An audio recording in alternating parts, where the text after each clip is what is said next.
Bonjour. Je vais vous parler des interviews. Moi-même, je fais beaucoup d'interviews. J'ai pas cessé d'en faire ces derniers jours.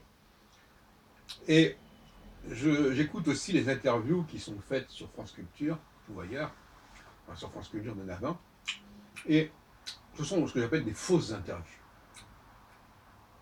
Fausses interviews avec un simulacre de vie, un simulacre d'improvisation, un simulacre de discussion, alors qu'en fin de compte, l'intervieweur, qui est souvent d'ailleurs une intervieweuse, se contente, après un entretien préalable où elle a pris des notes, elle se contente de rappeler à son interviewé ce qu'il a déjà dit, quitte à même citer exactement ses propos. Alors l'interviewé fait mine d'être surpris, enfin en tout cas, mine de dire ah oui, vous me posez cette question, ah, très intéressant cette question, ah oui, j'y avais pas pensé, etc.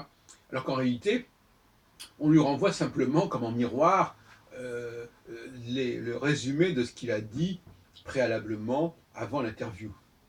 Ça se sent extrêmement, c'est ça le problème. Les gens croient que ça passe inaperçu et que personne n'y voit que du feu. Mais pas du tout, ça se voit, ça se sent.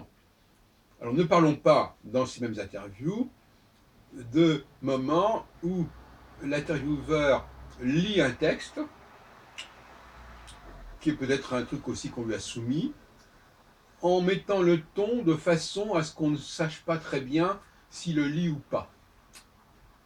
Bon, voilà où en sont les interviews sur France Culture dans bien des cas. Alors, je sais bien qu'une interview n'est pas un débat, n'est pas une joute, mais il me semble tout de même qu'on peut avoir une autre idée de l'interview que cette espèce de ponctuation où l'on aide l'intervieweur à développer ce qu'il a déjà dit, ce qu'il a déjà exprimé avant l'interview, en relisant les notes. On est toujours dans le phénomène de relecture, d'ailleurs, c'est amusant.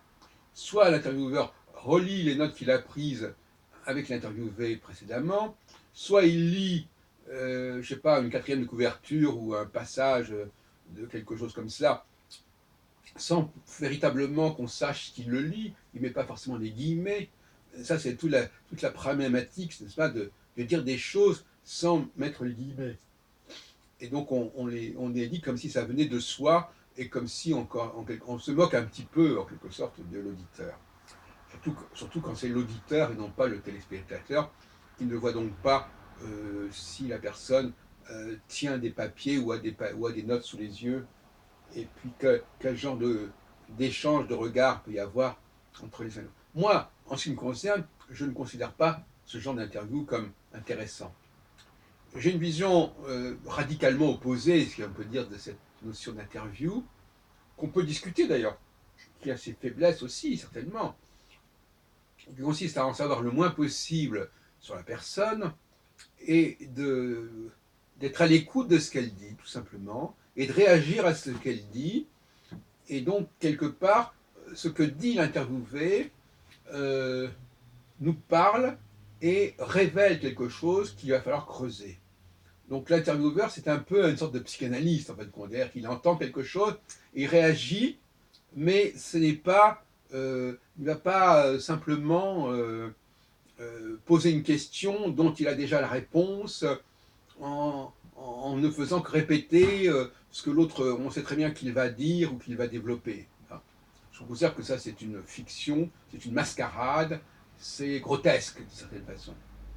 Alors, effectivement, pour être un intervieweur de ce deuxième type, il faut avoir des compétences, non seulement des compétences culturelles, non, ce n'est pas de cela dont je veux parler, mais une capacité d'écoute, d'observation que les femmes n'ont pas forcément, hein, et qui implique effectivement une très grande écoute de ce que dit l'autre.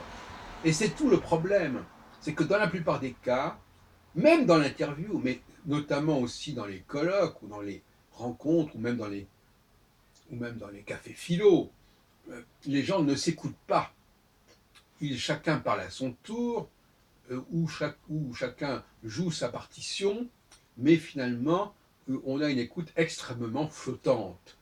Je sais bien qu'on emploie aussi cette expression en psychanalyse, mais tout de même pas à ce point-là. On peut avoir une écoute flottante, mais capter des choses, capter des éléments qui, qui font qu'on va poser des questions qui peuvent déranger, qui peuvent déstabiliser celui qui est en face de nous, mais qui, normalement, si elles sont bien pensées, bien reçues, au contraire, éclaireront l'interviewé. Car le rôle de l'intervieweur, c'est d'éclairer l'interviewé, de révéler à l'interviewé les tenants et les aboutissants, les implications de son propre discours.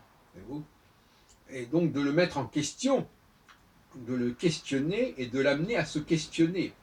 Voilà ce que je pense qu'il faut faire. De la même façon qu'il n'est pas question non plus, je l'ai déjà dit plusieurs fois, dans une réunion, que les gens lisent des textes.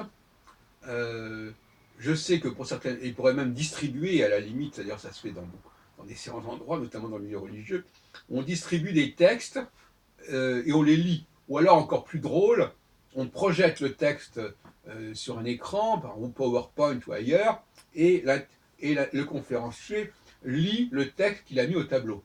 Alors, je sais bien que ça peut aider certaines personnes qui n'ont pas une bonne écoute, qui n'ont pas une bonne appréhension auditive de ce qui se dit. Ça leur permet de pouvoir se reporter au texte, c'est-à-dire à l'écrit, donc au visuel. Un visuel qui n'est pas le visuel où on regarde le monde, mais un visuel qui est déjà retravaillé, qui est déjà codifié, encodé, et qui est projeté dans une certaine langue, sur un certain support. Voilà, donc là aussi, l'écrit nous envahit, les notes que l'on prend, les passages que l'on cite, les, les textes qu'on nous distribue ou qu'on lit à voix haute, tout ça c'est une plaie. Mais d'un autre côté, je dirais, puisque j'ai dit que nous sommes actuellement dans une période où chaque monde doit assumer ses propres particularités, je dirais que ce sont des pratiques féminines et qu'elles sont tout à fait leur raison d'être dans un monde féminin, mais qu'elles n'ont pas de raison d'être dans un monde masculin. Bon, alors, effectivement, on me dira que ce que je dis n'est pas acceptable. Je dis qu'il y a un temps pour chaque chose, comme dirait l'Ecclésiaste. Il y a un temps où, effectivement, on doit mixer les pratiques, mixer les mondes, mixer les mentalités, et on doit les faire cohabiter et se croiser en gardant une sorte de flou artistique. Et il y a d'autres périodes où il faut nettoyer tout cela, il faut laver les assiettes, il faut faire la lessive, il faut faire la vaisselle, et où chaque groupe, chaque monde doit se recentrer, doit se ressourcer sur ses valeurs profondes et propres.